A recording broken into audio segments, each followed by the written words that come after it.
slides about Japan with you, So maybe about education in Japan, this will be an insight to you. If you are not aware of Japan as an education destination, I will share some facts with you.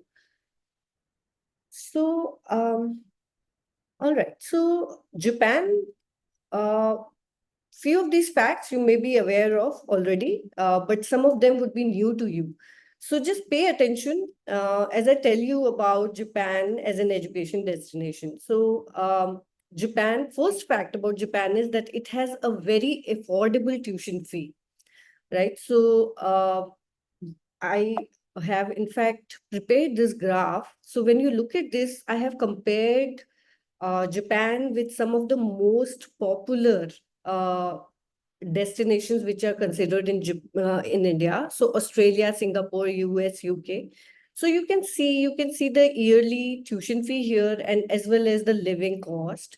And the total yearly cost I have put in both USD as well as in INR. Right. So when you look at this graph, you know that Japan is clearly, one of the sorry, just going back on my slides. So sorry about this. Yeah. So when you look at this graph, you understand that Japan is basically one of the most affordable destinations. The tuition fee for universities, the annual tuition fee is anything, you can expect it to be in the range of $10,000 per annum. So $10,000 in Indian rupees, it would mean something like 8 lakh rupees, right? So 8 lakh rupees is the tuition fee, and then there will be annual living costs, of course. So together, the total cost of living, you can expect it to be in the range of 16 lakhs. And I have put one scenario here of 50% scholarship. The reason I have put this scenario is because many Japanese universities, including Kyoto University of Advanced Sciences, which is the co-host of this workshop, uh, they have scholarship opportunities for students. And when you put this 50% scholarship, the tuition becomes $5,000. So that is approximately 4 lakh rupees, right? So definitely when you compare it with any of the destinations abroad, you certainly can figure out that Japan is one of the most affordable countries to study in. All right. So second fact about Japanese higher education is the curriculum of Japanese universities. Everybody should note that we are talking about English programs. We are not talking about Japanese programs at all. We are talking about English-based programs in Japanese universities. So don't worry that you need to know Japanese to apply to Japanese universities. You don't. Your entire education is going to be in English. In fact, you will be given an opportunity to study Japanese as a part of the curriculum. We'll come to that in a while. But there are some pillars to Japanese higher education that you must know and understand why they are important. So the first pillar is the academia and the industry tie-ups. So essentially what that means is that the Japanese universities, they have tie-ups with some large corporates, companies, right? And how these tie-ups really help these universities is that students who are studying in these universities, they are granted internship opportunities, they are given research opportunities from these companies, as well as when these graduates, once they are in the job market, once they are done with their education and they're looking for jobs, these tie-ups help them get employment in these companies. So these industry tie-ups, I have seen completely missing in India, for example, and this also ensures that the research and the education that students will receive at the university level, it will be it will be up to date. It will not be an outdated curriculum. You will be working on futuristic technologies and a curriculum which is based for future needs. So this is something that I don't see in many countries, and in Japan this is very rampant, and it is one of the biggest positives, and which ensures great employment opportunities for students.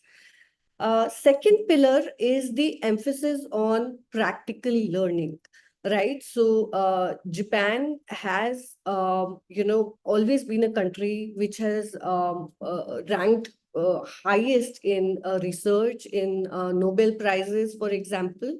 So the universities, they encourage something called capstone projects. Now these projects, they are, don't confuse them with internships, because internships can be very short for 1 week or 2 weeks. But I'm talking about projects which are with these industry companies, and they can last for as long as 2 years. So students are given this opportunity to work on projects with companies. So now imagine you are studying in a university and you are given this opportunity to work with companies while you are a student, undergraduate student. I mean, your career, just think about the kind of opportunities you can expect once you graduate. So that's the whole idea. And there is a lot of focus on research in Japanese universities. They are excellent lab facilities. I have put it as lab facilities, but even if you're applying for any other course like liberal arts, business, so the idea is that you will be participating in many conferences, business case competitions in case of business. If you're a science student, definitely you will have more opportunities to work on hands-on projects. The third pillar is the opportunity to learn Japanese as a part of the curriculum. So, I see students who are reluctant to really study a new language. But let me tell you, learning a language like Japanese can definitely make your profile very unique. You will have access to opportunities which are not available to other candidates. So just imagine yourself, after your graduation, and just compare your profile with any of the graduates. So you will understand that you have a unique advantage over others, and a skill that you can monetize, a skill that you can use any point of time in your life. All right, so job opportunities in Japan, there are about more than 1,300 large multinational companies in Japan. And the good thing is these companies, they don't have offices just in Japan, but their offices are also located overseas, right? So essentially, if you are a graduate from any of the Japanese universities, you will have an opportunity not just to work in Japan, but you can also work overseas in their office after being trained, of course. Of course, once you know their processes, you know their systems, you can be placed elsewhere as well. Many of my colleagues, many of the my alum, when I was studying in Japan, they are now expats in other countries, not in Japan, not in India. They are in a third location now. So likewise, you will always have these opportunities. High demand for foreign workforce. I understand that most of us are aware that Japan is an aging society, and how severe the problem is. I think that is something most people are not aware of. So Japan is facing a shortage of workforce. They are facing low birth rates, highest in past 15 years, and the death rate is the highest. So which essentially means that they definitely need more workforce. Their population is short itself, and the uh, workforce, the age, basically the age group which can be a part of the workforce, is again shrinking very fast. So now I believe that Indian students are in a very good position to take advantage of this opportunity. So many students, if you are looking for a great career, I think Japan can be one of the options that you can explore. Again, Japan has a unique language and unique culture. So it does not mean that, anybody can apply to these jobs. You being a graduate from Japanese universities definitely will have an added advantage, and you will be the first choice when it comes to participating in the job market in Japan or overseas in Japanese companies. I'm sure you have seen how influence of Japan is increasing in India, right? So we have about 5,000 companies in India, which are Japanese. They are across sectors: manufacturing, electronics, clothing, robotics. So if you are somebody who doesn't want to live abroad, you want to come back to India at some point of time, there will be enough opportunities for you to explore even in India. And India shares a great relationship with Japan. So that is an added advantage. Any political rift between countries can always cause problems for students. We have seen that this year and the last. So from that front, on that front, you can be very assured that Japan and India, we are long-standing trade partners. We are, we share absolutely great relationship. Just a snapshot of all the Japanese universities, companies. These are not all. There are many, many more, but this is just for your reference, So companies like Canon, Nikon, NEC, Toshiba, Panasonic, Toyota, these are common names in India, and they are well-known brands all over the world. So definitely, if you graduate, you have in ample opportunities waiting your way.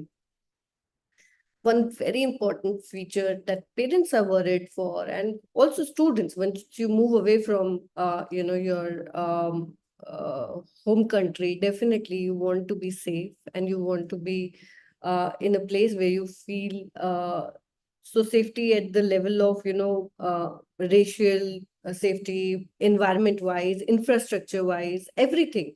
Right. So every kind of safety can, if you compare it with any of the countries, you will find that Japan ranks higher, not just in ranking. My suggestion would be to speak to somebody who has been in Japan, and you will hear pleasantly shocking stories of, safety in Japan, and how uh, Japan pleasantly surprises everybody when it comes to safety and security and hospitality. Like, the way everybody is treated with respect, kindness.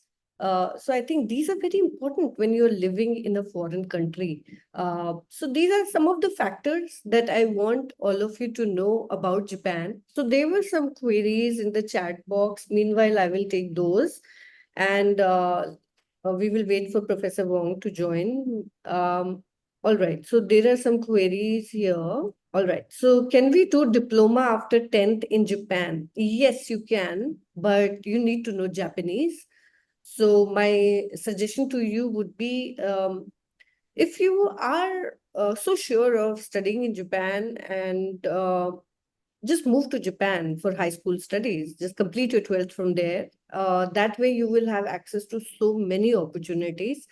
And it's better to study Japanese being in Japan, because definitely the speed of learning, the efficiency will be more. So please get in touch with us, Ronit, if in case this is what you're planning. There's a query form, just fill it and our team will be in touch with you. Are there good scope for research and jobs in agriculture? Oh, can't tell you enough about it. I mean, there is so agriculture being very a field where I think there are limited opportunities in India. I see the opposite trend in Japan. So definitely a lot of research happening in the agriculture, bioagriculture field as well in Japan. You can always choose Japan if this is what your field is.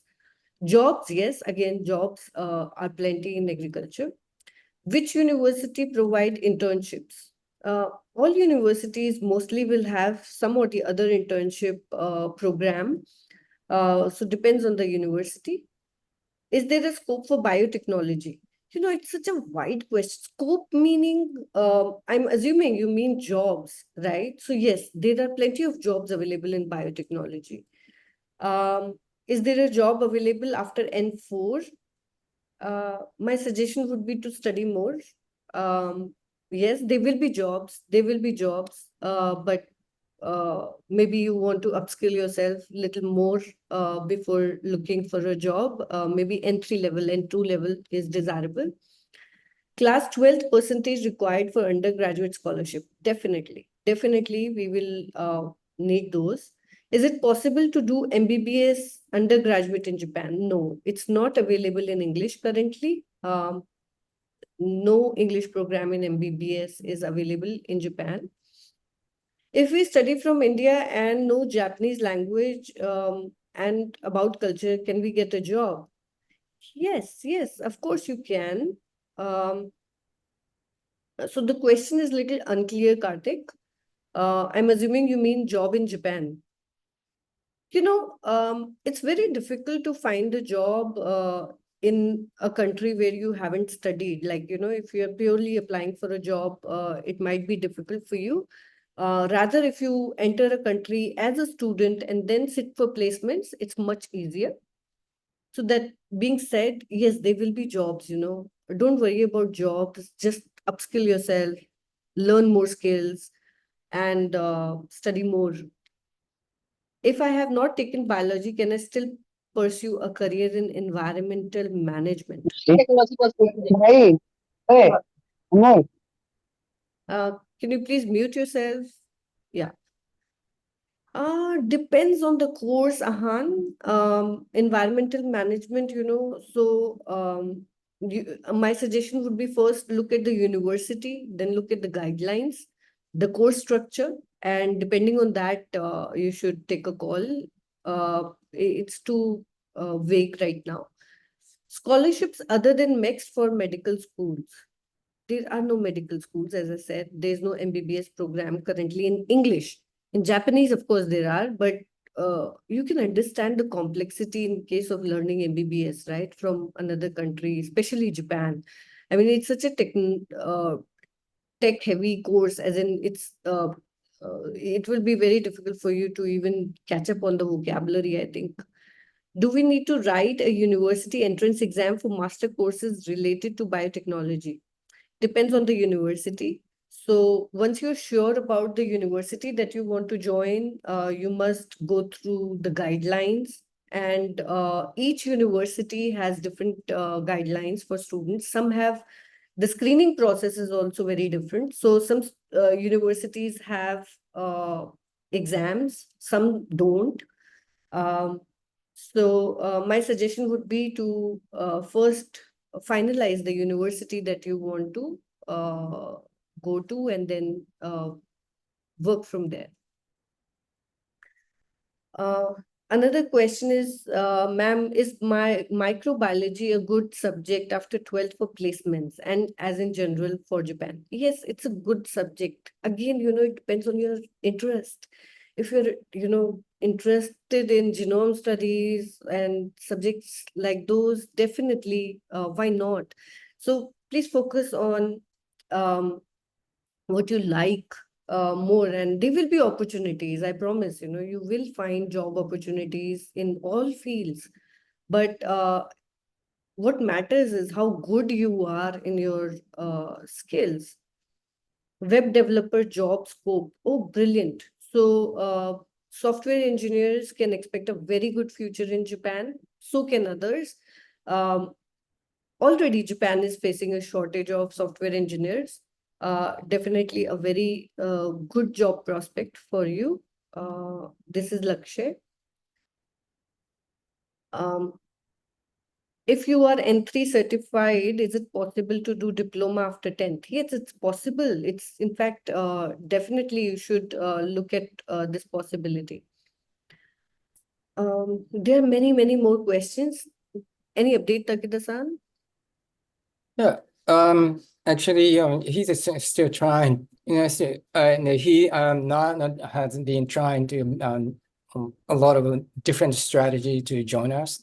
Well, unfortunately, has not been able to make it still. Oh, all And right. still, he's trying to new methods and strategy, network and computers, and he's just trying and do everything that he can to join us. So Sure, Takeda-san. So we'll wait for yeah. some more time. Meanwhile, there are plenty of questions. Usually we take these questions at the end of the session, but good that we have time to address them right now. All right. So there is another question from Ayush. Scope of Japanese animation and VFX under STC category. Yes, definitely. There is scope for Japanese animation. Just remember that the competition in animation is, I mean, every student that I meet in Japan, they want to be an animator. So just evaluate that. But yes, definitely good scope. Scope of biotechnology, we covered that already. So I'm moving.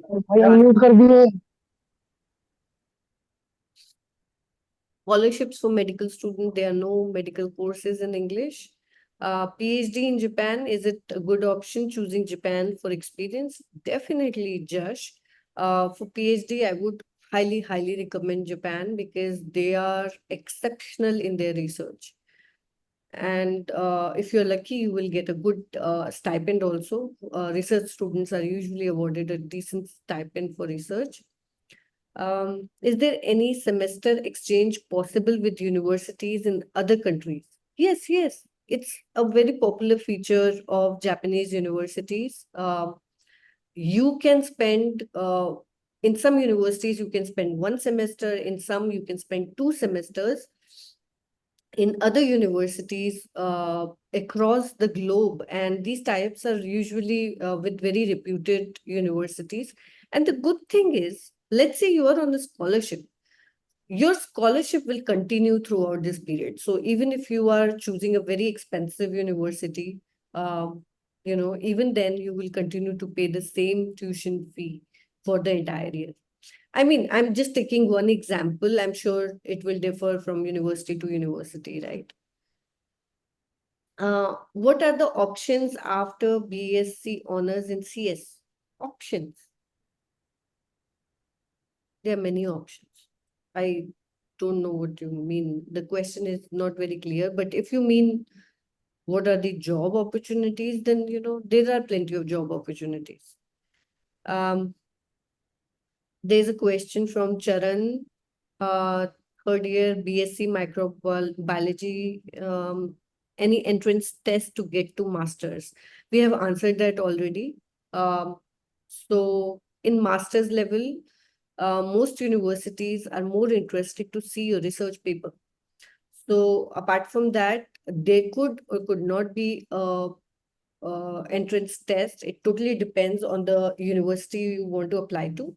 So first finalize the university and then, try to find more information about the screening process that the university has. Is there any need for IELTS Zoom user? Right.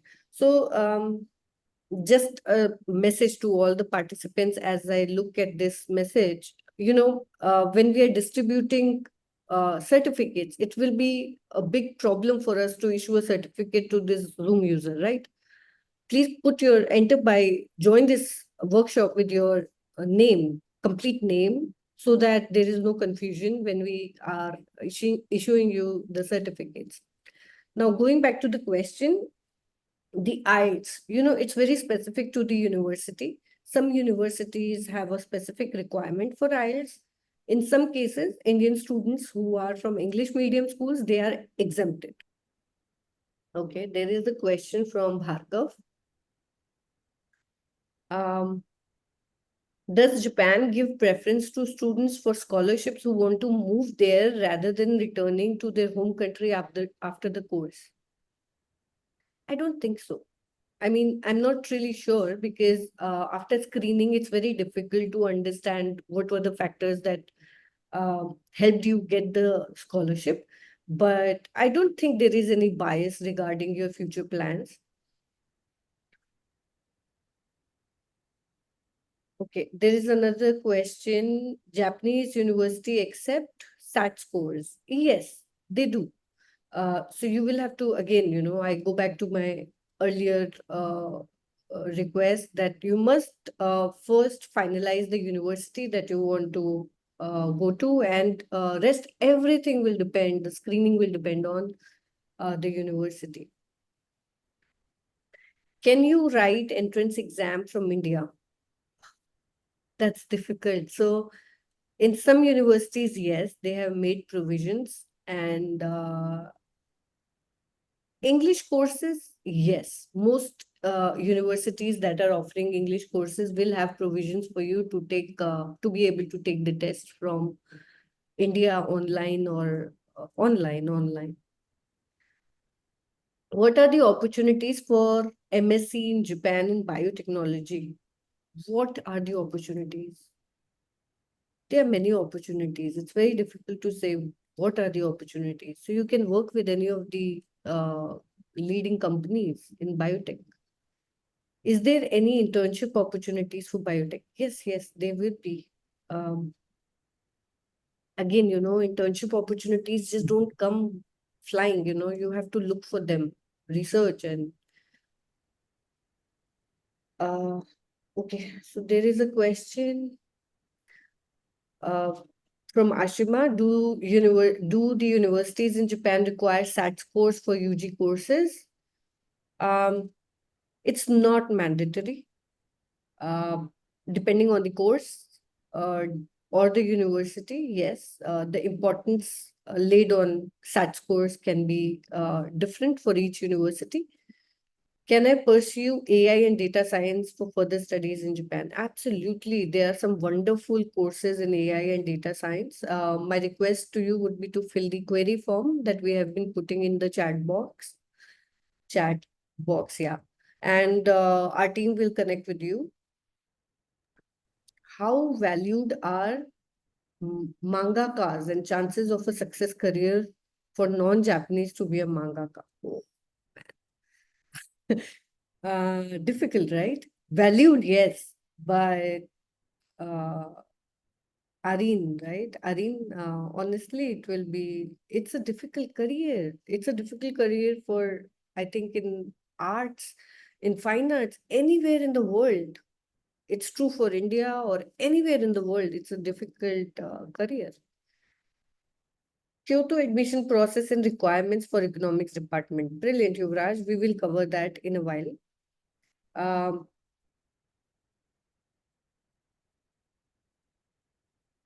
Type Tech accept SAT scores. Do you mean Tokyo Tech?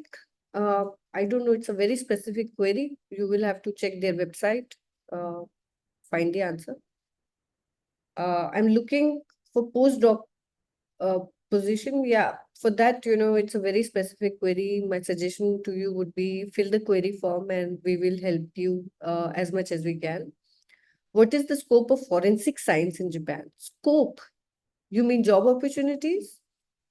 Um, I really don't know about forensic science. I mean, I haven't explored that field, but yeah, I mean, I can find out, but looks like not a very, uh, common field of study.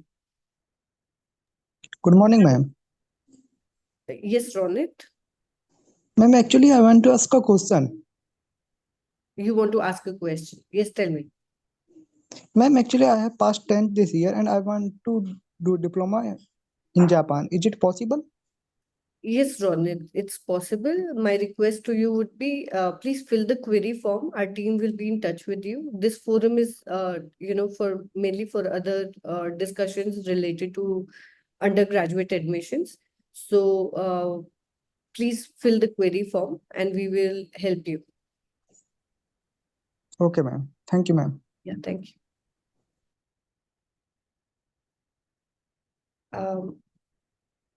All right, so there are more questions and okay, I will try and answer them quickly before Wong Sensei joins. What are the major opportunities for biotechnology graduates? Yeah, there are many opportunities. Now, specifically which opportunities, it's very difficult to, mention here. And it's not the right platform either. So for April 2025 intake, when should we start applying? Now. Now. We are accepting applications for all courses, business, social sciences, engineering. We are accepting applications now for April 2025. Internship and job opportunities. If you have a query about that, my request would be to hold on to that. We don't provide internship and job opportunities. We guide you on education in Japan. Is there any scholarships for agriculture courses? Yes, there would be, but it depends on the university. Please first finalize the university and look at the scholarships that they provide. Could you compare and tell which course would be better for the future, biotech or bioinformatics? Oh, that's a tough job. That's a tough job to do on this forum. All right. So we have our social media contacts. For those of you who don't know Education Japan, we have a YouTube channel, which is a family of 10,000 subscribers. Anything about education in Japan or Japanese culture, if you have any queries also regarding education in Japan, you can be in touch with us. Maybe you can start talking about the university. So Sure. you can share the details of the university, and Sure. meanwhile, I hope he will be able to join. Right. Okay. Hello, everyone. Let me introduce myself. Namaste. Meronamu Takeda He. Hello, everyone. I serve as a director of DC at Kyoto University of Advanced Science. And hello from Japan. I'm so excited to talk about our university programs, and specifically your bioscience, bioenvironmental science programs, which is deal with the our significant issues that surrounds us in terms of the environment. So anyway, now I'm so excited to speak from live from Japan, where time is already 3 o'clock over here, and hopefully you can listen to me while we have having a nice lunch in India. Okay, let me start sharing my screen with you now, and let me see.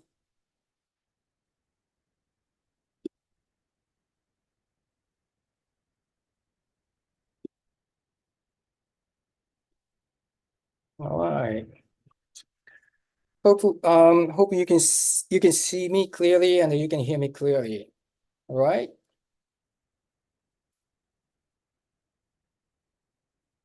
Yes. Okay, thank you very much. So I would like to cover this agenda today. Also, what is KUS? And what are the English standard programs available with KUS? And also, I'd like to introduce our beautiful international dormitories and students' life on campus. And I also like to introduce fees and scholarships, how to apply at the end. And also, I let the floor open to your question again. I understand that there is a lot of concerns about how to apply to a Japanese university from India, but eventually you should be able to understand how easy it will be even for you to in India to apply for a Japanese university like ours. Okay, let me introduce the Kyoto University of Advanced Science, and KUAS of short. The KUAS was founded in 1969, and it's been operating in more than 50 years as an well-established universities. It has 3,600 students, and it has two beautiful campuses in Kyoto City And KUS offers programs at 5 undergraduate faculties, and also it offers postgraduate schools. And we currently have more than 330 international students, including India, and from over 40 different countries.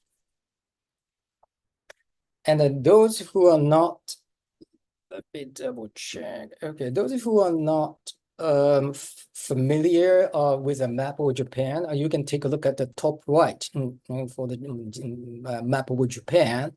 And you see Kyoto is how conveniently located in Japan, that has great access to the 2 major cities like Osaka, Tokyo, that has international airports.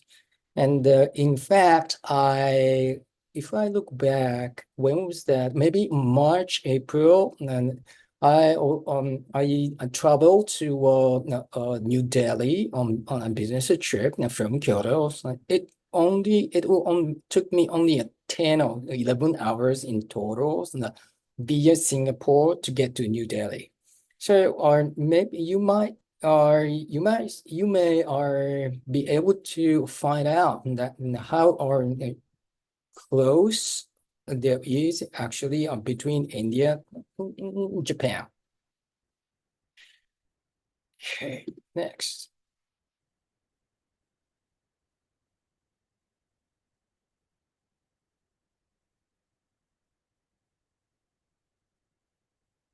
Okay. This is our beautiful city, Kyoto. Kyoto is a town on the tradition and academia, internationalization, and innovative. You may be surprised if I say that Kyoto city itself has produced as many as 17 Nobel Prize winners so far, and which is an exceptional aspect of Kyoto in terms of academia. Next. So KUS has 2 beautiful campuses. One is in the city of Kameoka, and the other one is the city in Uzumasa.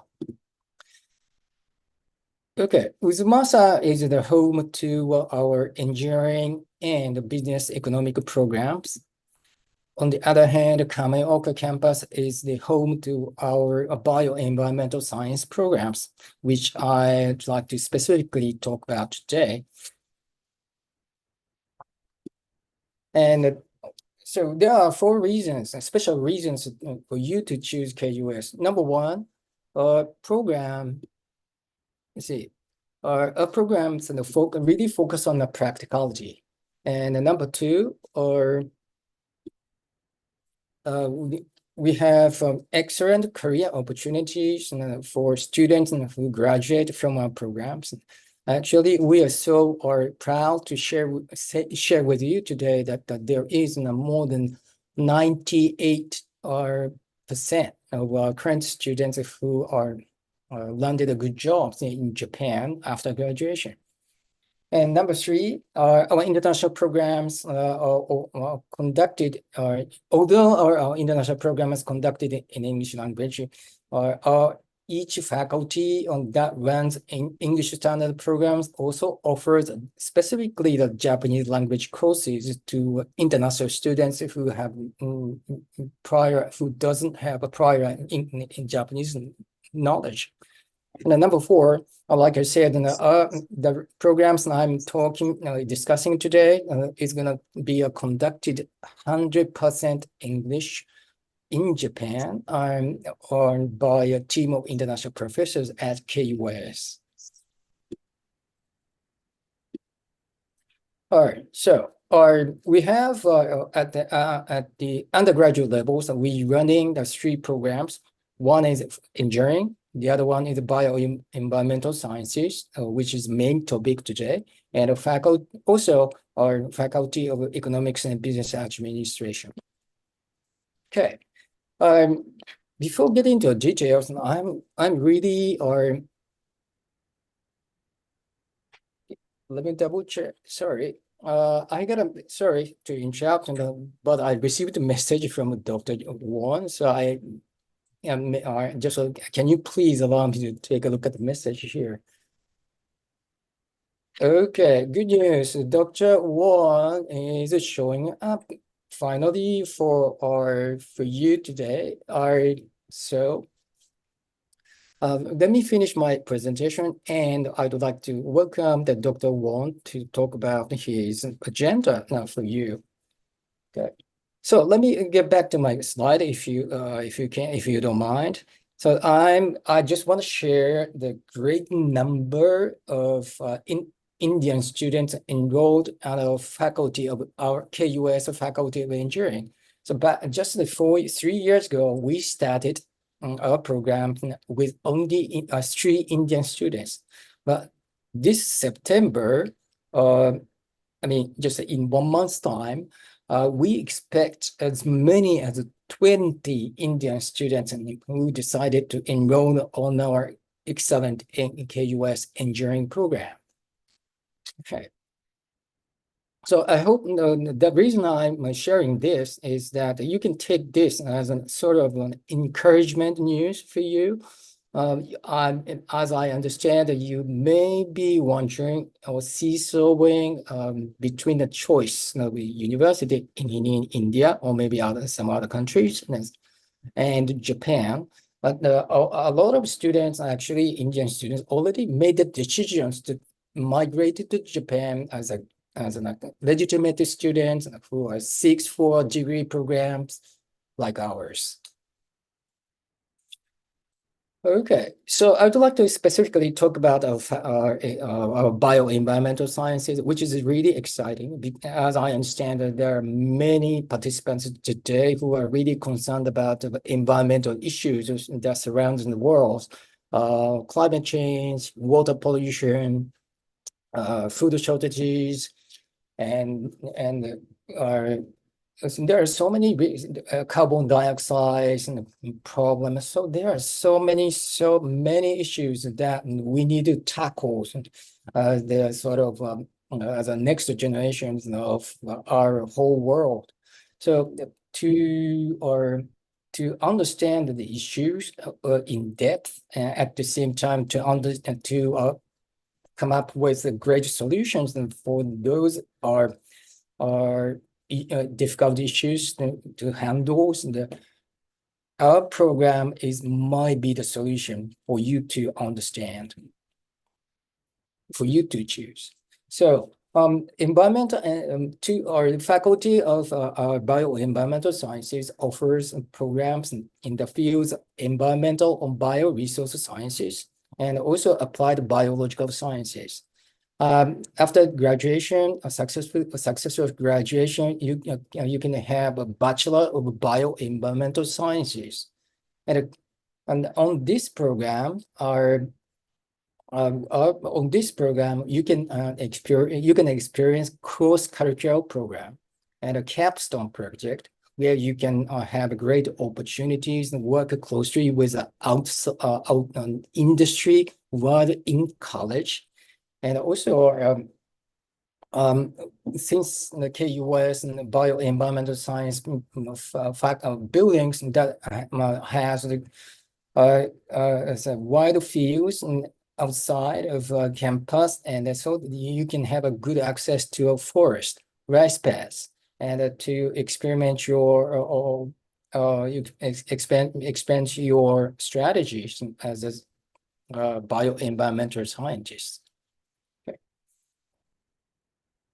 So areas of study on this program is environmental science, bioresource science, applied biology, chemistry, agriculture, food science, life science, and many more. To be more specific, during the first year through 4th semesters, you can lay the foundation for more advanced coursework before you get to the 3rd year, 4th year. So, specifically, for the first year, you can have the opportunity to learn introduction to bioenvironmental sciences, biology, food chemistry, chemical ecology experimental courses, and of course, there'll be many more coursework for you to do as our students. And when you get to the third year, you can focus on have a concentration. I mean, specialization on either side of environmental studies, conservation, ecology, horticultural science, environmental modeling, or the other fields are genetic engineering, numerical science, plant biochemistry, and cell biology. And if you also the good news is to hone your skills in the fields of biology, or bioenvironmental science, you can KUS bio students will have an opportunity to collaborate with external research institutions and companies to gain new insights and make their research more interdisciplinary. So namely, or if you take a look at the bottom right, our KUS bio programs has partnered with Kyoto University, which is the most prestigious university in Japan, and also the department has an also good partnership with Japan's finest companies in the fields of biotechnology, like Hiyoshi, Holler, Symbiobi, and many more. Okay, a little bit, slightly different topic. I just want to give you an extra view of what we do on our programs. So in addition to biotechnology, environmental sciences, we also offer the programs at the Faculty of Engineering if you are interested. So if you have learned physics and math in your schools, then you'll be completely eligible to apply for this exciting engineering program as well. And also, if you are seeking for opportunities to become a good business people, a good business person, and a successful business person in the future, then KUS also offered great programs, international program in the English standard program in the fields of global business and economics. And if you have learned math and in your school at the high school level, then you'll be eligible to completely eligible to apply for these programs. Just for your information.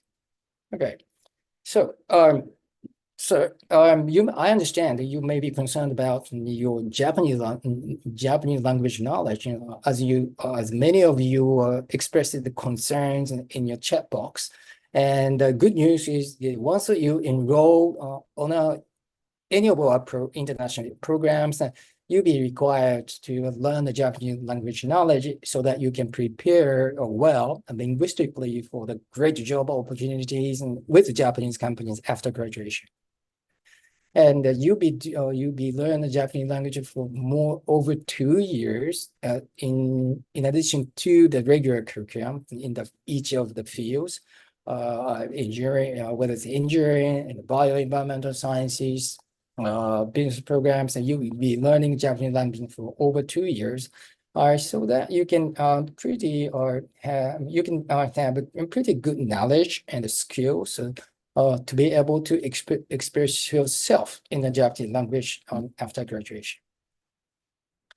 International dormitories. Yeah, we are so proud to show you that these are 5 international dormitories. Again, they are literally for specifically international students. It's available for for international students, as you see here, and beautiful hygiene and yeah, this is Uzumasa B international dormitories, and this really exactly looks like a hotel, but actually international dormitory. I bet you're gonna love it. And this is Uzumasa C, and this is Uzumasa D and E, and this is our international dormitories and specifically for us our students who enrolled on our bioenvironmental sciences. This is also beautiful or newly built international dormitories, newly designed, sorry, newly or redeveloped international dormitories.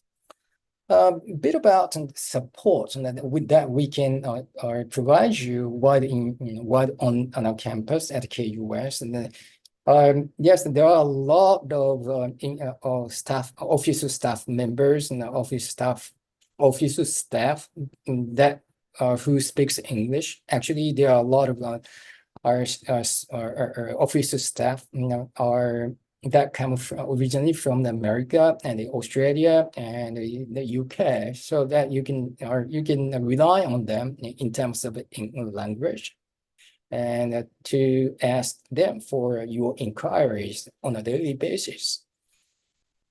And I just want I prepared this slides to let you understand that KUS is the prestigious position in terms of a partnership with the finest university around the world.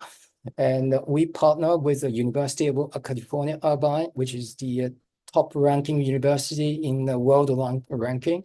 And Ohio State, KUS also has a strong tie with Ohio State University, or University of Colorado Boulder, Tufts University, University of Hawaii.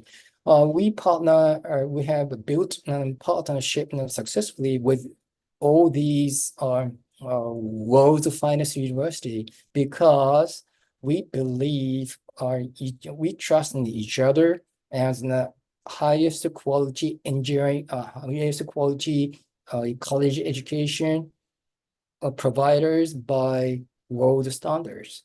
In other words, you can expect the same highest quality education, college education that you would at KUS that you would expect from these world's finest universities, like University of California, Irvine. So now you don't have to, or you don't have to be overly concerned about the ranking of KUS. This is a list that provides you a sense of a quality assurance about the quality of the KUS college education by world standards. Okay. Also, you may be wondering is there any support that help you find out the job opportunities with the Japanese companies? Yes. This is a slide that to let you understand that there is a specific department that assigned to helping our international students to find out great job opportunities with the Japanese companies. And while in college, not only after graduation.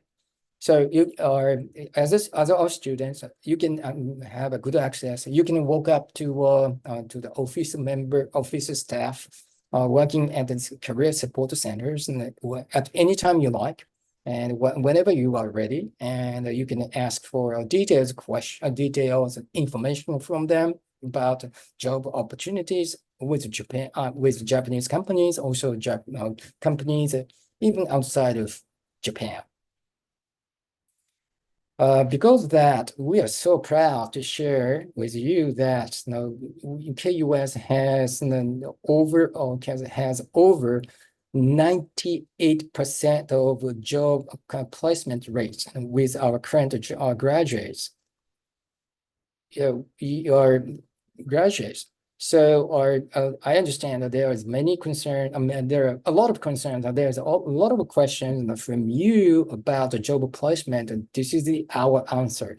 98.2% of job placement rate is the answer to your questions about your job placement rate with KUS.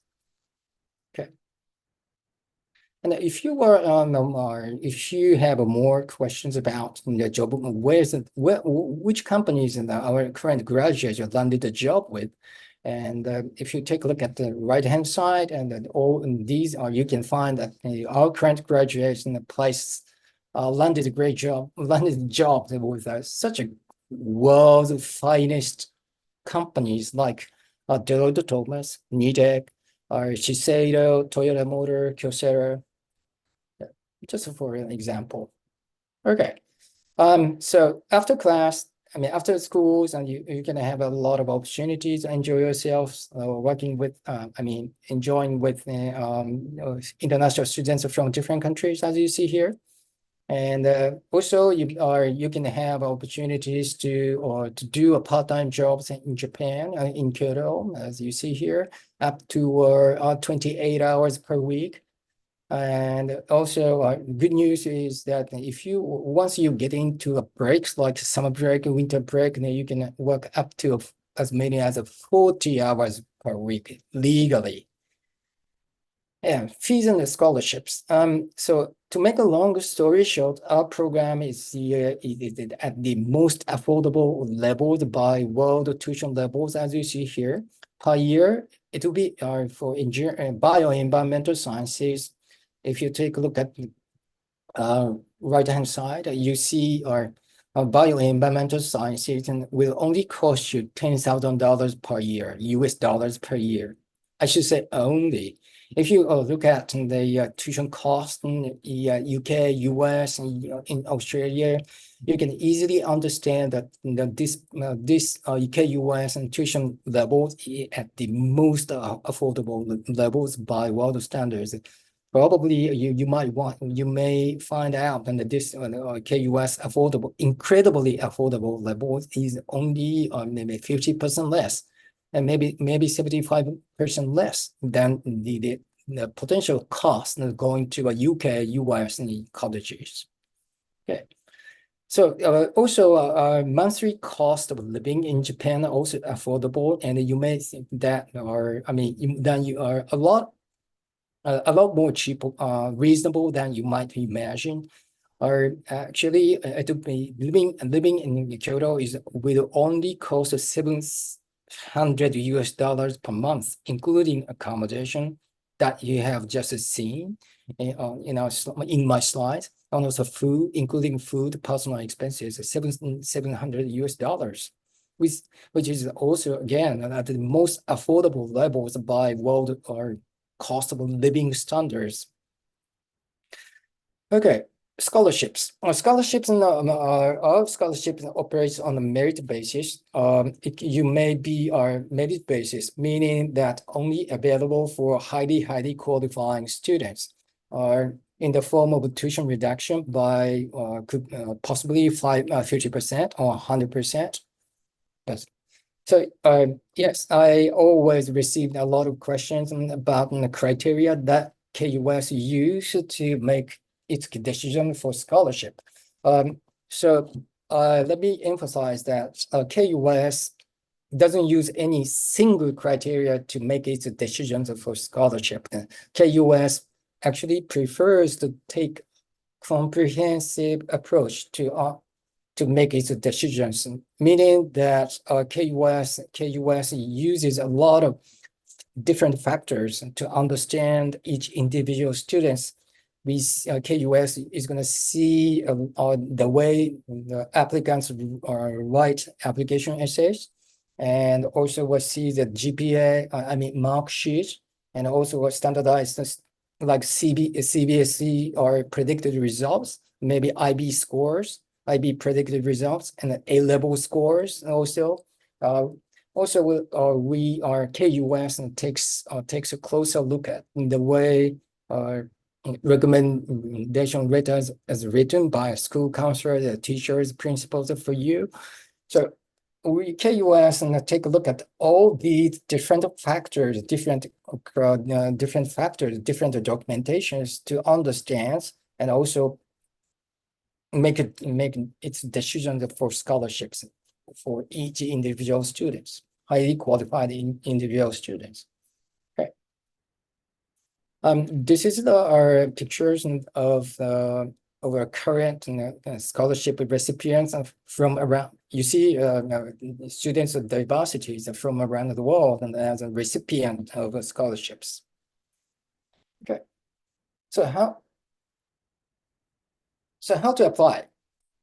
So easy, very easy. 4 steps. Okay, number one, you need to prepare required documents as you can find out in written in our application documents.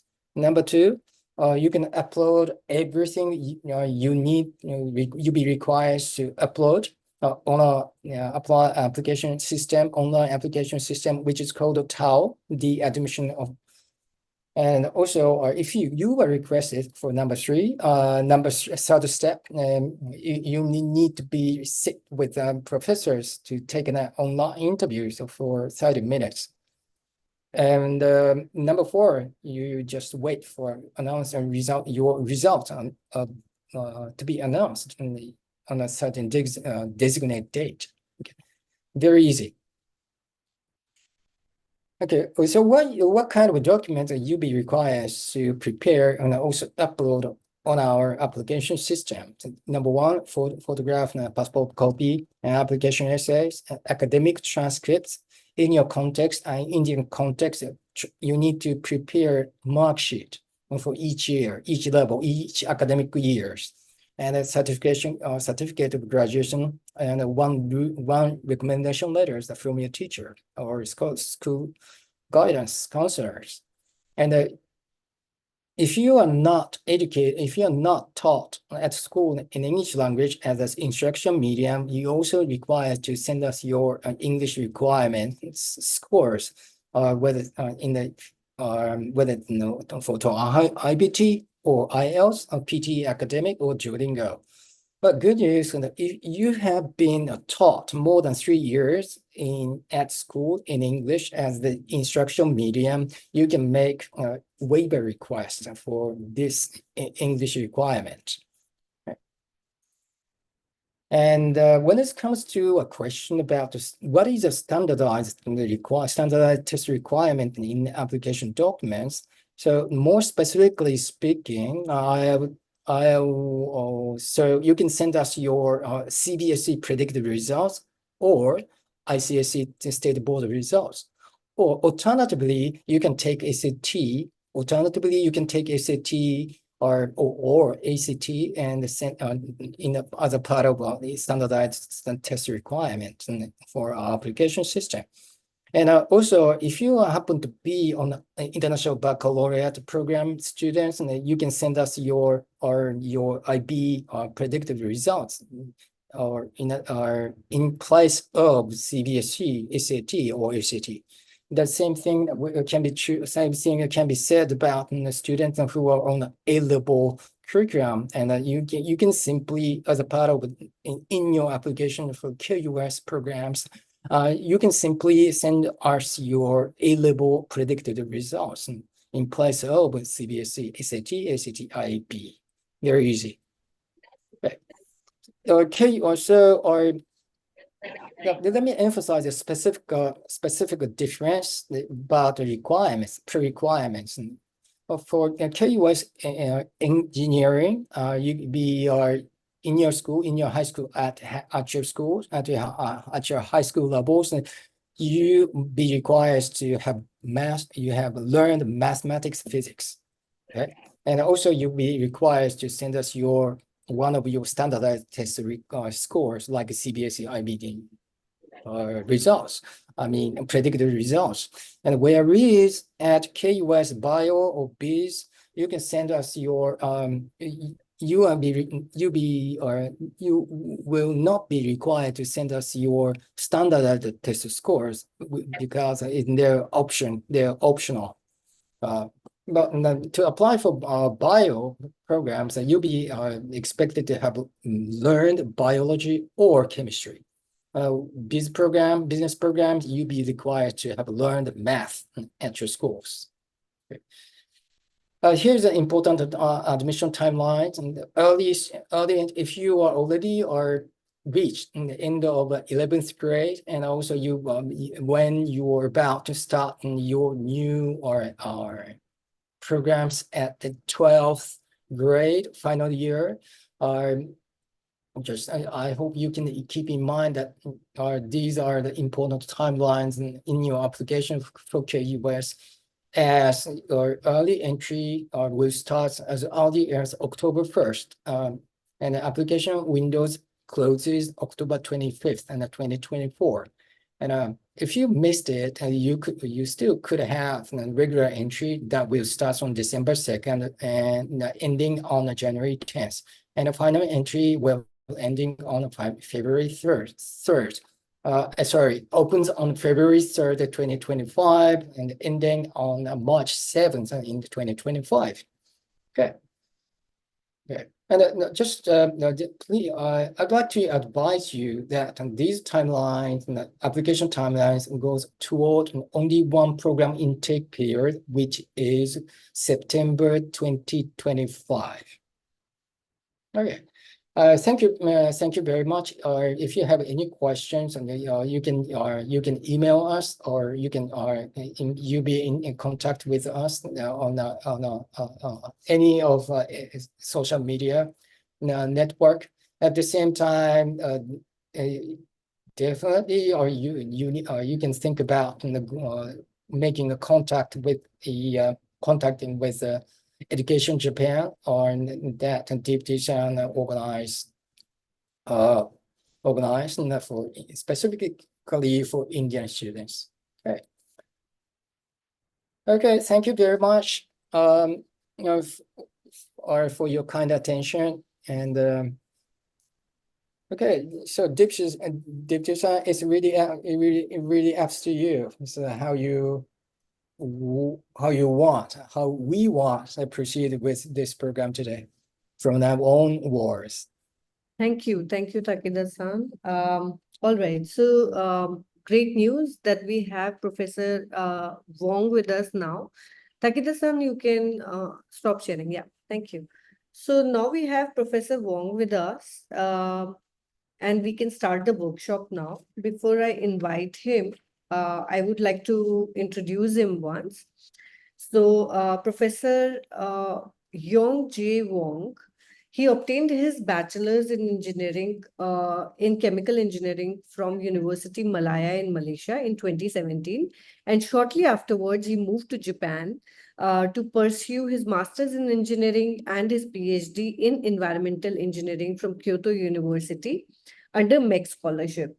His research interest has been focusing on application and integration of AI, GIS, and remote sensing associated with the 3D printed IoT system. And he's more focused on Southeast Asia. He has also received a Sasakawa Research Grant in 2020 for his research efforts. And he also received a bronze prize in Circular Agricultural Innovation Challenge 2022 by Youth Southeast Asian Leaders Initiative. At present, Dr. Wong is serving as the Associate Editor for Water, Air, and Soil Pollution. He's also a guest editor for Water and editorial member for American Journal of Agricultural and Biological Sciences. He's an active reviewer of more than 10 reputable journals, and he has about 20 high-impact factor papers in his field. I welcome you, Professor Wong. The stage is yours. Please start the workshop. Students have been eagerly waiting for you. Good evening, everyone. Can you hear me? Yes, Professor, we can. Okay, great. First and foremost, I need to apologize for the technical issue. I was facing the technical issues. Actually, I tried to join the workshop around 20 minutes before, but I'm not sure the reason, but I was unable to do it. So thank you so much for waiting. And again, thank you so much for Tepi-san for the kind introduction, and also Takeda Bucho for the information and everything. So for today's workshop, I will be sharing more information about the AI-driven solution. So I think most of you are interested into the environmental management issues. So the topic of today is towards integrated environmental management through mapping and AI-driven solution. So as shared by Tepi-san just now, my name is Yong Jie, or easily you can just call me Jackie. So currently I'm serving as the Junior Associate Professor under the Department of Bioenvironmental Design, Faculty of Bioenvironmental Sciences. So before we start, let us try to find some fun facts. So we have been knowing that AI is one of the main trends nowadays. So do you know how much data is generated per day now? You can just pass in the emails, the chat section.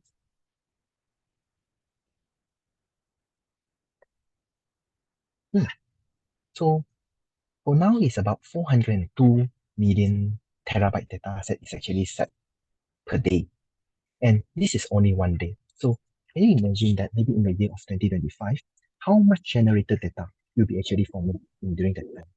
So the data expected is going to be 200 billion billion bytes. So this is almost equivalent to 200 billion terabyte data set is going to be formed during that time. So this is one of the very huge data set. And because of that, we know that we need to form the AI and also the system and etc.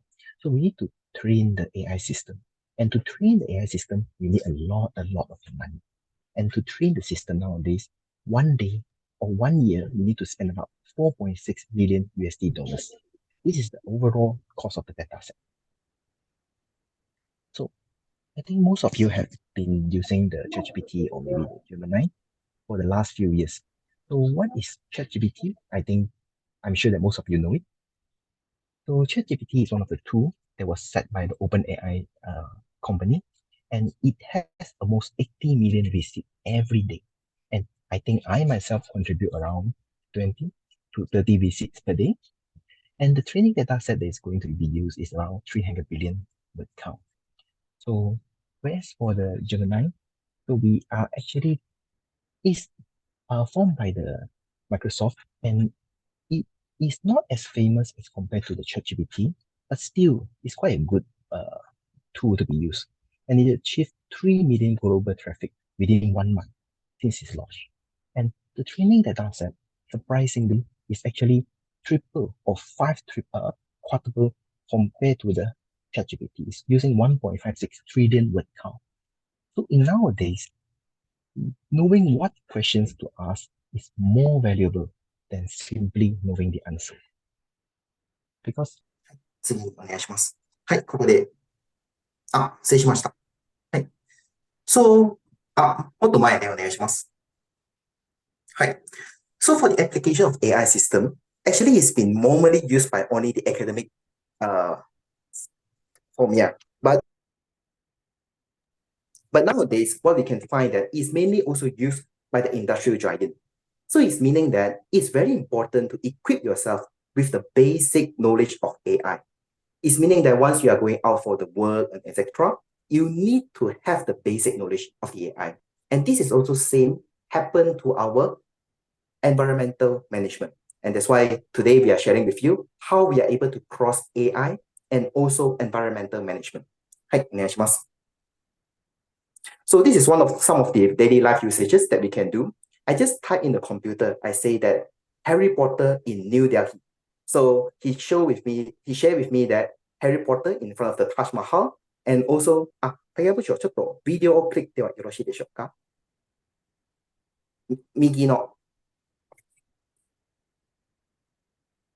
Hi, everyone. This is Jackie from Kyoto University of Advanced Science. はい、次。皆さん、こんにちは。京都先端科学大学のジャッキーです。次、お願いします。 Salam semua. Ini Jackie dari Kyoto University of Advanced Science. はい、the video on the left hand side also, can you please play it? Next to the はい、こっちです。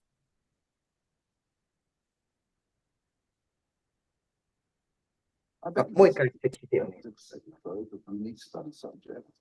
Let's explore 5 of the coolest ones you can dive into.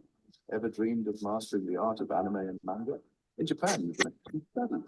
Learn from the pros and maybe create the next big hit. Or how about robotics? Japan is a global leader in this field. Get hands-on experience with cutting-edge technology and build your own robots. Love nature. Japan's environmental science programs are top-notch. Study things like sustainable living and conservation in some of the world's most beautiful landscapes. Next up, traditional arts. From tea ceremonies to calligraphy, immerse yourself in Japan's rich cultural heritage. It's like stepping back in time. Last but not least, culinary arts. Learn to cook authentic Japanese dishes from sushi to ramen. Your taste buds will thank you. So what are you waiting for? Japan's got something for everyone. See you there. So can you believe that all these things that I created using here are all generated by only the AI? And just by clicking a few sentences, it generated itself. So this is how AI is going to change the industry and also going to change the way that we are working. We need to be smart, we need to work hard, but at the same time, in my personal opinion, working smart is more important to save your time and save your effort. はい、お願いします。次に。So, like I said, I'm very interested to combine or cross over between the AI and environmental management. お願いします。クリックしてお願いします。So, my research field combine four things. As you can see, 次でお願いします。クリック、クリック、クリック、クリックで。I'm focusing on the water resources management, air quality protection, solid waste management, and finally, climate change simulation. So all these things that I'm looking is the main things that we are going to discuss today. はい、お願いします。So, what is sustainable environmental management? So, this is one of the major problems in most of the developing countries. We are in lack of the financial support and also some of the monitoring. I'm in my friend office is having some noise from the trucks. So sorry. So in most of the developing countries, we are lacking of the financial support as well as the monitoring station. So in most of the countries that are developing, we are having some issues to actually to survive ourselves. So it's very hard for people to think about environmental management. So for example, I'm a Malaysian. We say that convenience is the key of life, meaning that we hope to do everything based on our convenience. So for example, in Japan, you need to separate the garbages, or you need to do a lot of having a lot of awareness on the environmental issues and etc. But in my home country, it's not really such a case. So this is because of the awareness and the perceptions of the public is a bit different. So that's why this is going to cause a lot of issues. And if we don't have a lot of the monitoring station, we are going to have a lack of the data in both the quality and quantity. So, 次でお願いします。How are we able to fill up the gap? はい、next お願いします。So, my research is interested to use four things: remote sensing, GIS, AI, and IoT to integrate and to address these challenges. お願いします。So, I developed one environmental framework that is combining five things: the GIS, remote sensing, AI, 3D printing, and IoT to path a new way for addressing and evaluating the environmental issues. Right, next. And also, when we say about simulation, maybe for you it's a bit challenging to understand. Simulation is like by using the computer to do some prediction by using the AI or some modeling issues. So when we say the simulation, we are always having the issues of the low accuracy. So if we are able to do the simulation better, we need to do a lot of optimization. And this can be done by using the AI. And last but not least, we also try to propose the new monitoring technique for enhancing the spatial temporal monitoring frequency. Okay, お願いします。And before that, let us have some idea about the natural disaster in Asia. For example, the hydrometeorological disasters.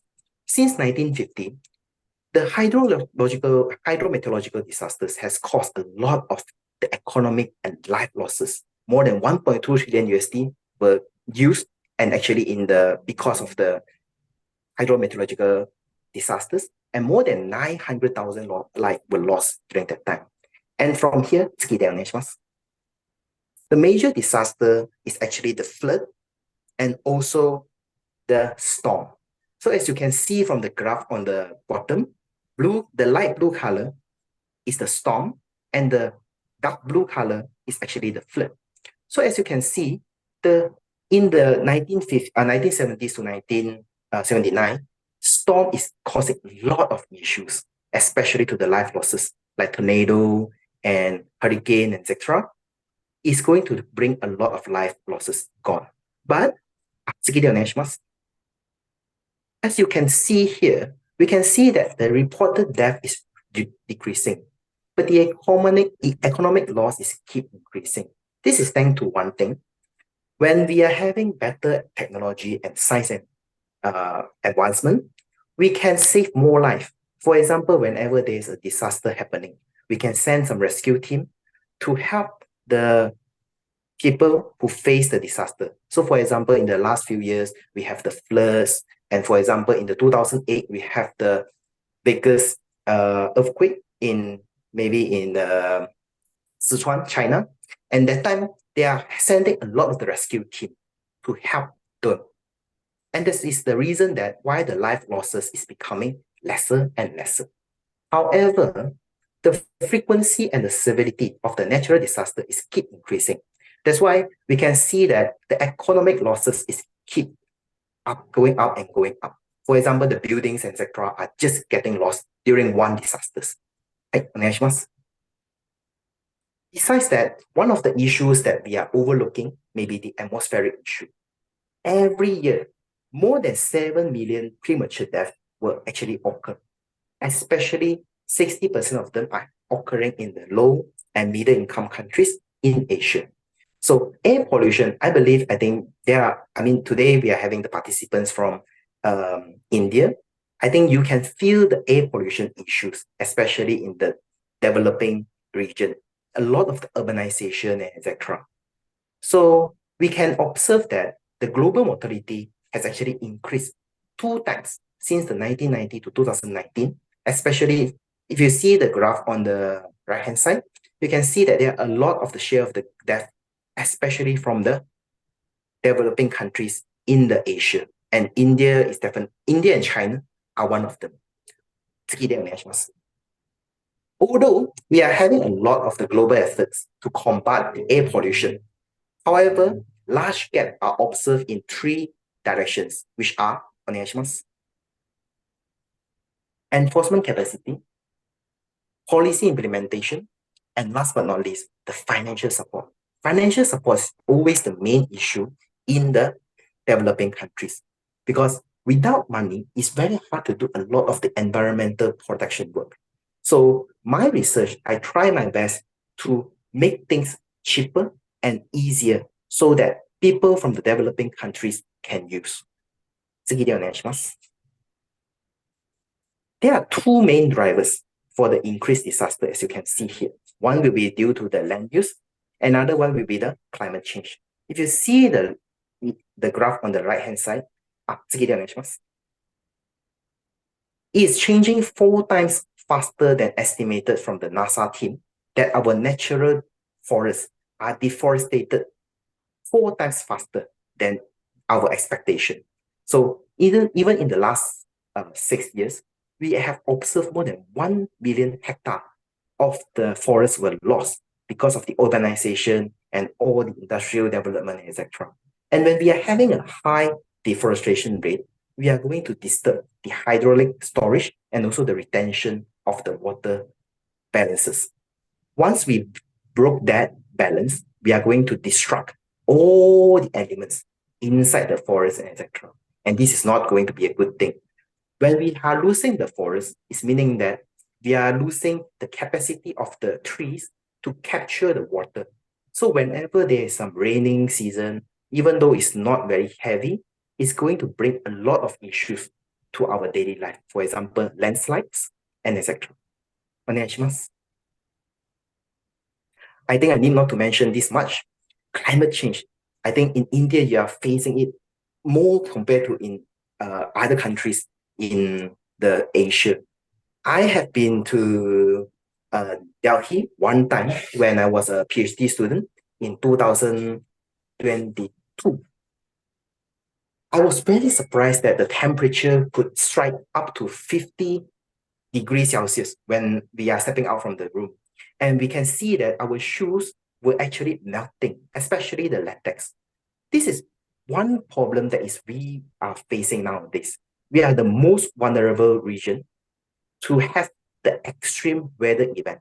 When I say extreme weather events, it's not only the extreme heat, but extreme hot, extreme cold, extreme rainfall, extreme tornado is happening. And if you can see from the graph on the right-hand side, India was having the third largest number of the extreme events in the year for the last 20 years, from 2000 to 2019.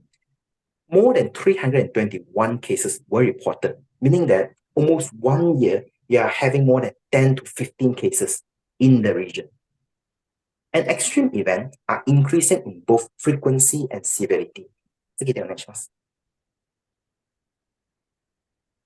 One problem is when we say the extreme event or the climate change is spatially different in terms of the distribution and intensity under the climate change. Meaning that, for example, some of the region, for example, the southern part, for example, the Maharashtra or maybe the more southern area, you are getting an extreme heat event. But for the higher region, for example, the Himalayan, you are going to get a much colder winter.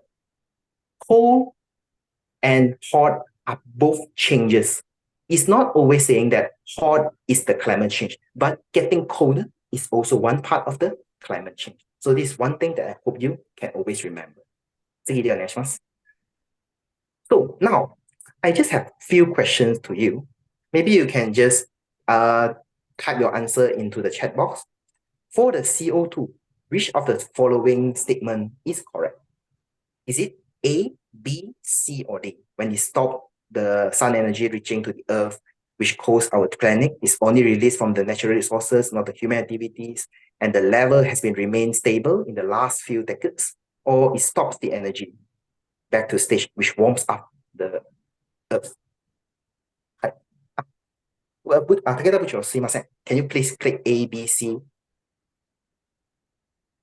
A is incorrect. B is incorrect. A lot of people are choosing D. Let's see. Let's see the C. Is it correct or not? C is also incorrect. So all of you are correct. Most of you are correct. The main problem of the carbon dioxide is it stops the sun energy from escaping back to the space, which warming up the earth. This is why we say that we are having the cover of the CO2. We used to have the ozone, but the ozone was actually currently destroyed by a lot of the greenhouse gases. And CO2 is definitely one of them. And also last time, if you know, I think the CFC, chlorofluorocarbon materials were also one of the main things. Right, congratulations to all. For this one, you have seen this picture, I think. The polar bear is sitting very rudely on the ice or something. So which year do you think that the 5 warmest years is actually recorded? Since 1995, since 2015, since 1915, or since 2005? Some is saying D. Let's see. A. No. Someone say D. D. Let's see the D.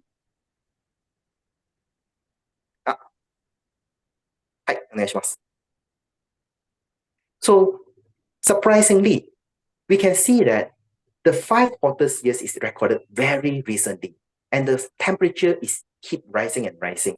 I'm not sure in India, but in Japan, every year, one of the things that I always hear is, this year is the hottest summer. This year is the coldest winter. So every year we are actually updating our status. So every year we are saying that we are having the hottest summer and coldest winter. So it makes me no surprise. Like every year we are breaking the new target.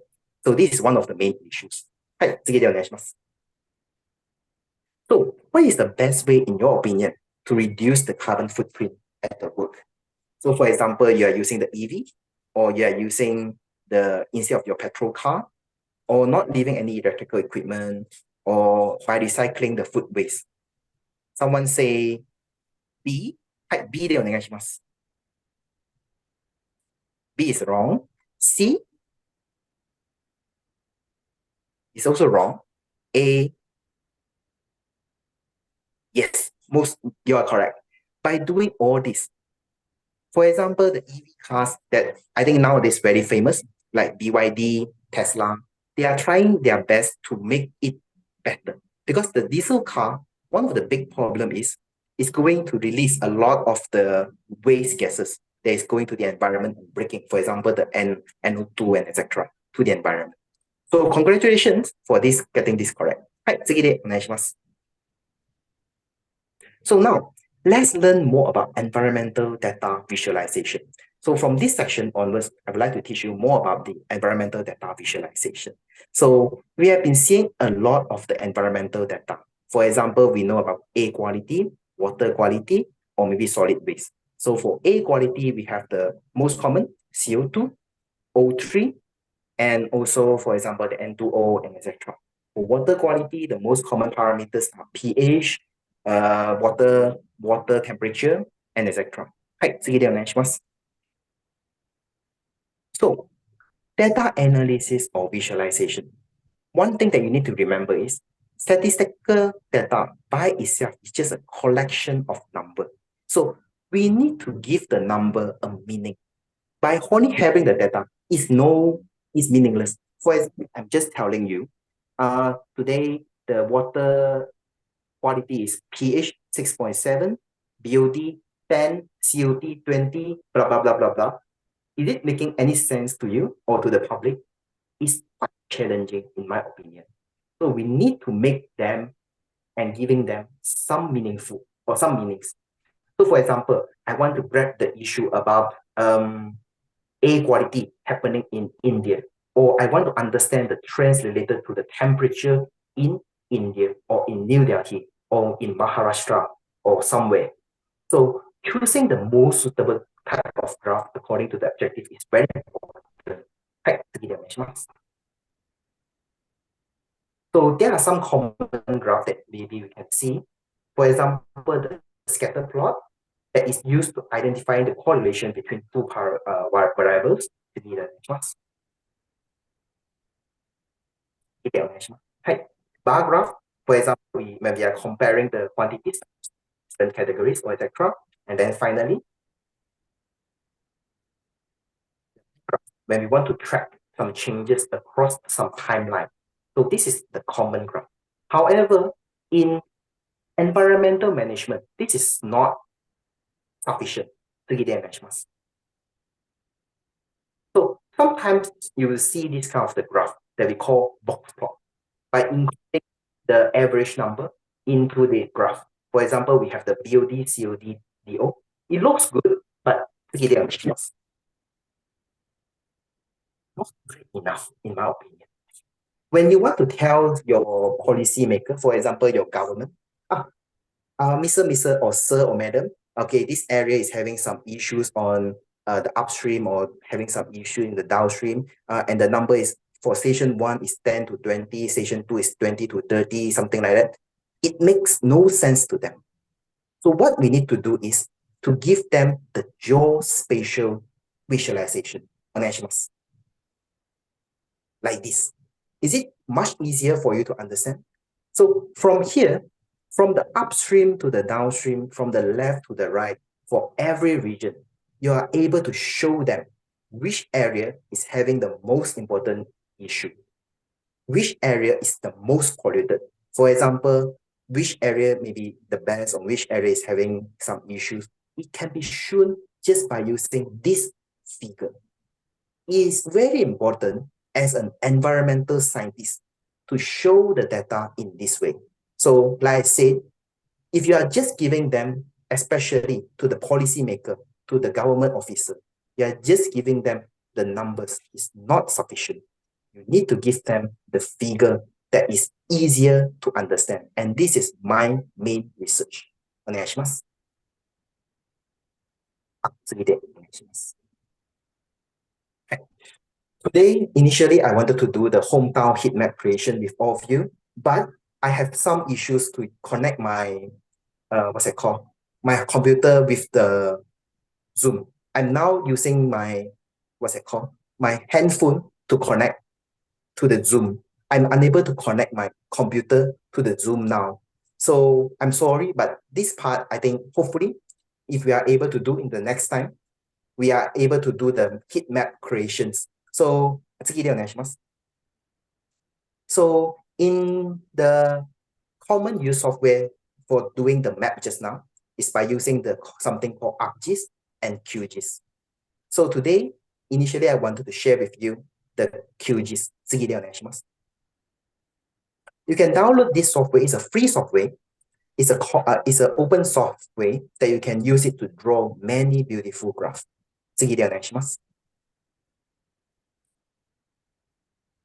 One more click. Hi.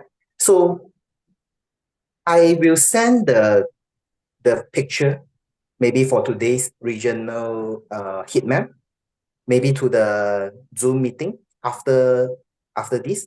I will send to you that we are able to see how is our Indian participants today joining us, from which territory or which state, then we are able to know it better. So can you please fill up this form?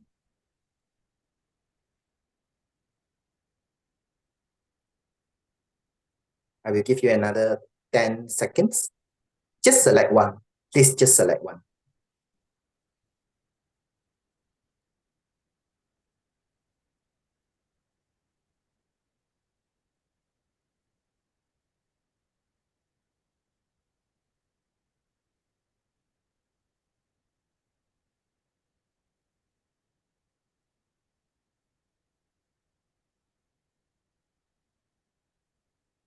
After this one, I will send the figure that we are having today to showing all of you.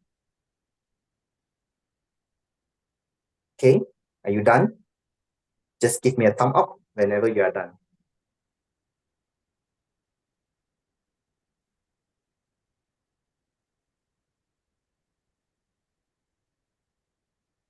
Okay. Thanks.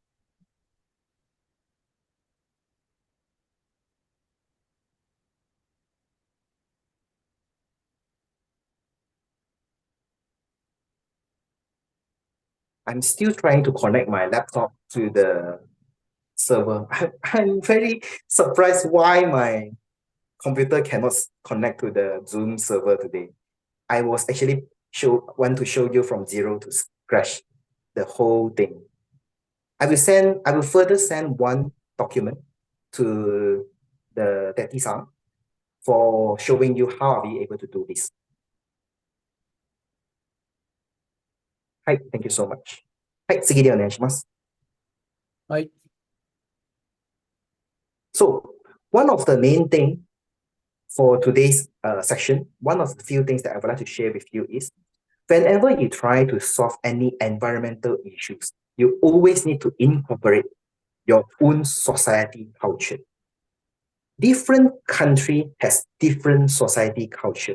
Even though you have the best or the highest end of the technology, if you did not include the society culture, it's very impossible for you to solve the environmental issue.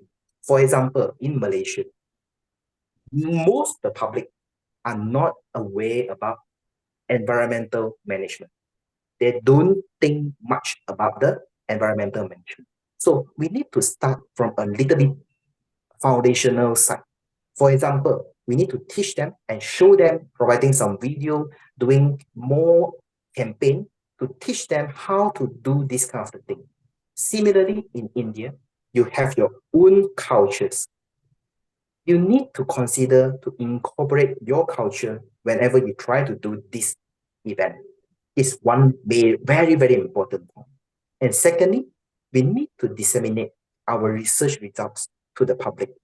Nowadays, a lot of the researchers are just doing the research and publications and this and that. In my opinion, it's good, but it's better if we are able to change the society, to give them more information, to give them more ideas what we are doing and how my research is able to help the environment.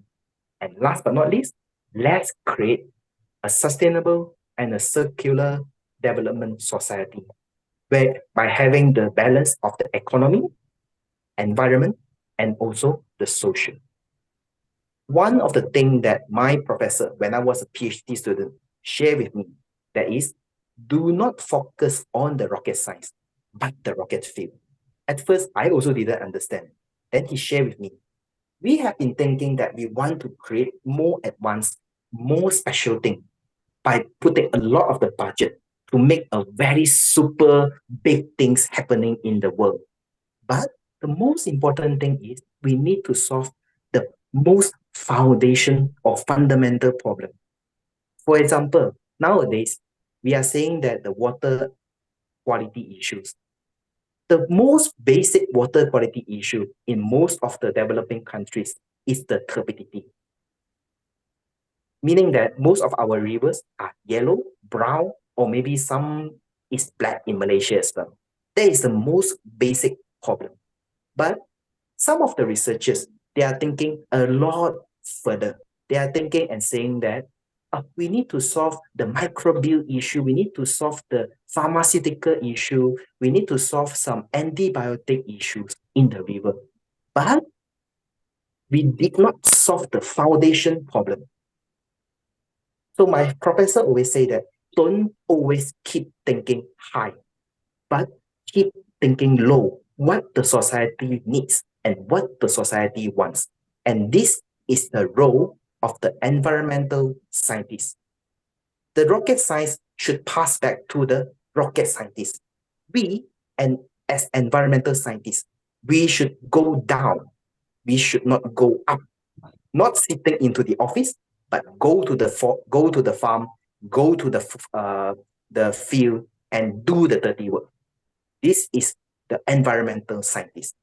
So today, there's the main things that I would like to share with you. I'm so sorry for some technical issues throughout some time, but I do hope that to see you soon in our upcoming bachelor program.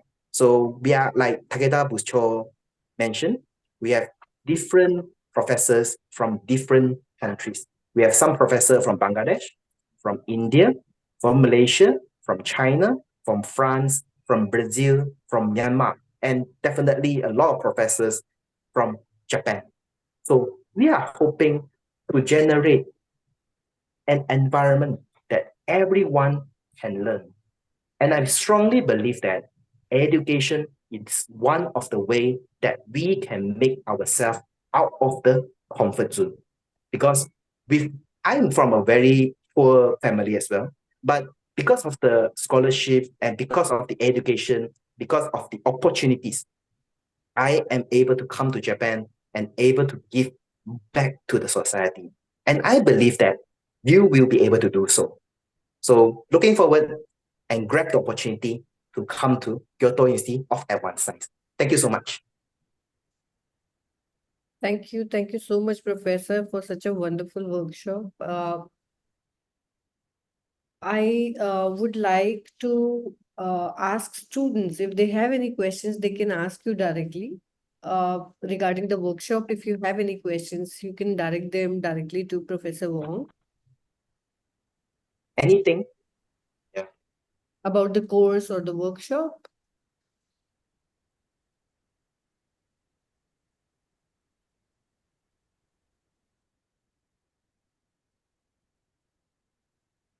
You can put the question in the chat box also if you're not comfortable asking.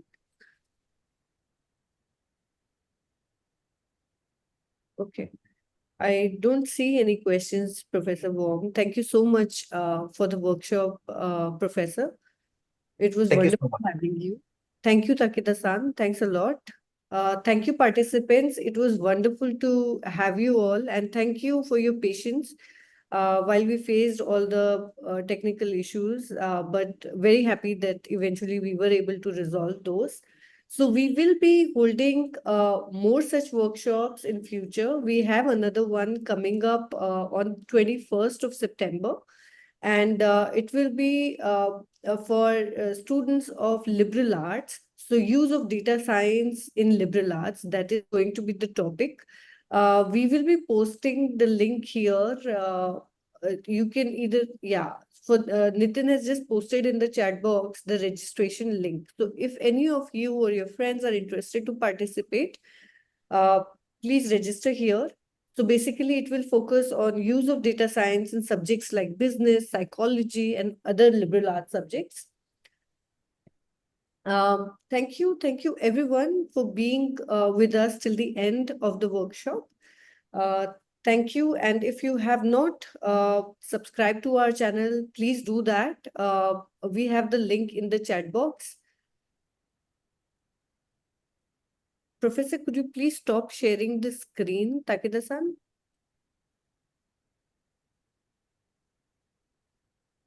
We were expecting more questions, but in case you're more comfortable asking questions later or you want to get in touch with Education Japan, please do that. This is our YouTube channel. You can subscribe by scanning it, or you can find us at education_Japan. And we keep organizing such workshops. So if you want to improve your profile and learn new themes and topics, please do subscribe and keep in touch. Yes, there is a question. Yes, we still have time part. You can ask questions if you have any. Okay, maybe I can just first answer one of the questions from the participant. That is about the AI simulation. Is it okay? Yes, please, Professor. Yes. Okay. So if you know about the simulation of the climate change, we usually refer it to the IPCC. IPCC is called the Intergovernmental Conventional Center. So IPCC is one of the most recognizable organization when we are saying about the climate change issues. So every year, we are updating our models because we are having a better GPU, better CPU, and more high performance computer nowadays. So by using all that, the accuracy of the model will become better and better and better. And also we are able to include more uncertainty because in the atmospheric or in the environment, there are a lot of the dynamics. There are a lot of uncertainties. For example, the wind speed, wind direction, how the clouds is going to be accumulated, and how the speed of the earth is rotating, and the gravity from different planets. All these are actually included nowadays for today's climate models. So I would say that for today's climate model, by using the AI, the accuracy is about 80 to 90%. I mean, it's very challenging to say up to 100%. It's quite challenging, especially for the long-term simulation.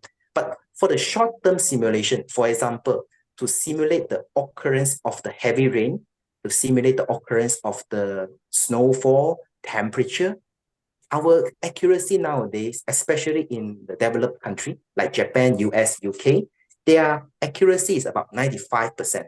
So this is how high that by using the AI and also the high performance computer to do this kind of the issues. Thank you. Professor, there is a follow-up question also. Would these models help us reverse or slow down the effects of climate change?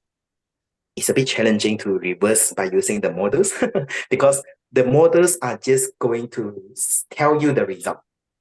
Those who can reverse the issues or the impacts only us, the human. Because naturally, if without the interference of the human, we are not actually having a lot of the emissions of the gases or anything. So maybe I can just bring you one case. During the COVID in 2020, at the starting of the COVID-19, a lot of the countries imposed lockdown. So there was a very limited movement of the people around the country or across the country. So everyone was literally trapped in the house. And the companies or the factories were shut down due to the COVID-19. And during that time, do you know that our temperature or our emission from the greenhouse gases were reduced more than 30 to 40%. And by that, it meaning that if we are having that issues continuing for the next few years, we are able to solve the problem. But this is very challenging because economy still continue. So there is just a very, very occasional issues into the environment. So there's the one of the exceptional case.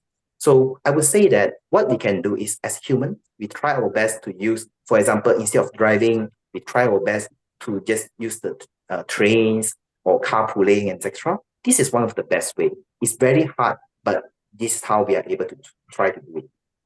Hopefully answer your questions. Thank you, Professor. There is Master students. Oh, sorry. there is one more question. Are there any projects to prevent biological disasters? Are there any? Where is the question? Let me see.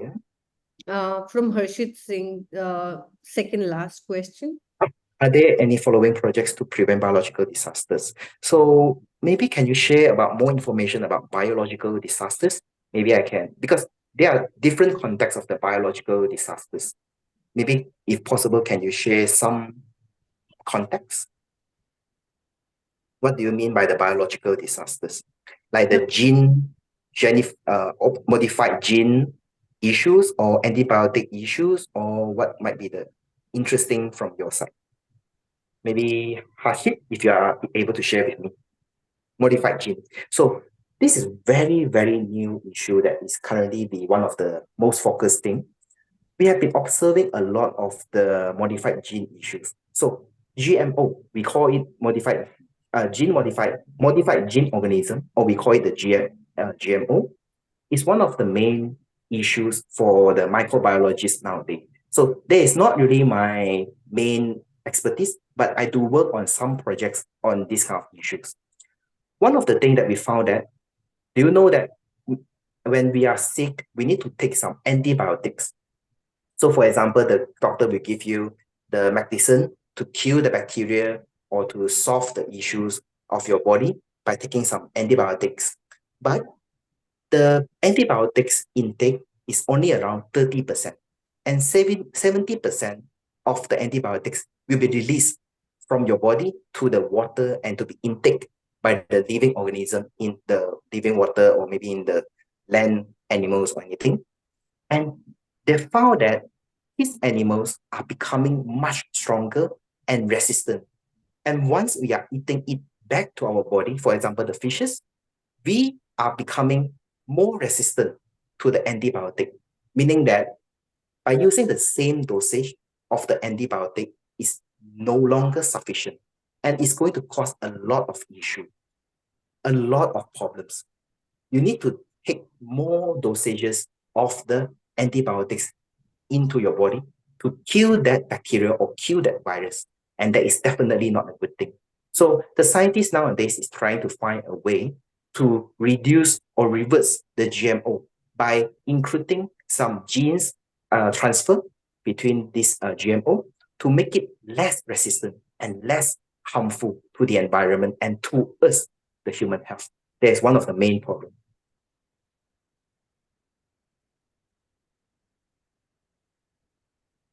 I also hear the master student for bioenvironmental sciences course. So we do start accepting the bioenvironmental sciences course by next April. So maybe after that, you can check with maybe Education Japan and maybe Takeda Bucho regarding to this issue. Because for that part, I'm very sorry, I have quite limited knowledge on that. So maybe it's better to check with the Education Japan and also Takeda Bucho for more information for this one. Can you elaborate on the role of AI for UHI study? So for the urban heat island studies, there are a lot of things that we are trying to do. One thing is by simulating the height of the buildings. So we know that under the city, we have a lot of the tall buildings, especially in the developed city. For example, in New Delhi and maybe in Maharashtra, maybe you are having higher and higher buildings nowadays. In Japan, I think maybe especially in Tokyo, we are having a lot of the UHI issues. But one thing that we can do is by using the AI, we are trying to simulate the impacts of the tall building and how the building tallness is affecting the temperature. And by using some simulation, we are able to see that what kind of the tallness or how tall the building it is to be the best to accommodate the wind direction and to have a better wind flow, etc. So one of the things that we are trying to work on that will be some of the roles of the AI that can be used in that sense. Yeah. Hopefully answers the question. Dr. Mohit. Thank you. Any scholarship? Yeah, maybe for the scholarship and etc., it is better to share with maybe it will be best answered by maybe Education Japan, and also maybe from our international office, Mr. Takeda, to share that information with you. So, as I said earlier, the fully funded, I think you're referring to fully funded scholarships, other than MEXT. Specifically for KUAS University. So in KUAS, we have 100% tuition waiver, but it won't be fully funded. There is a super KUAS scholarship. Takeda-san, do you want to elaborate more on that, please? Sure. Fully funded scholarship. Yeah, fully funded scholarships means probably I would have taken that question as meaning is there any scholarship, private scholarship, privately funded by the KUS? My answer is yes. Yes, there are several types of scholarships operating on a merit basis, meaning only available for highly qualified students academically from around the world, and in the form of a tuition reduction, 50% and 100%, and in addition to 100% and monthly stipend. That will be applicable up to 4 years and to cover your entire studies with us at KUS 4 years. All right, thank you, Takeda-san. Yeah, so yeah, there is one more question: role of AI in predicting natural disasters and mitigating their impacts. What role does AI play?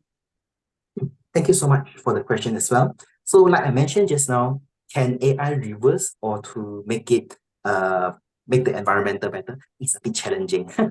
It's quite hard for the AI to do the work.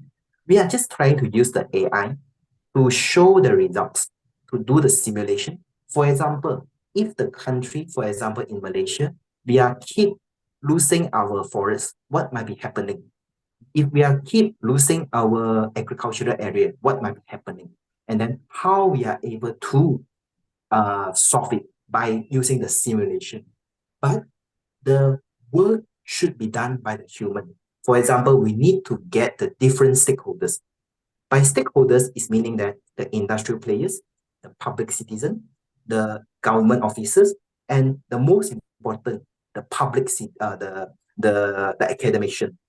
Together, by doing some new or newer or greener generations or solutions to make better technology and to make things cheaper, faster, and more efficient. That it will be the main thing that we are able to use the AI to change the environmental issues. Yeah, thank you. Thank you, Professor. Thanks a lot.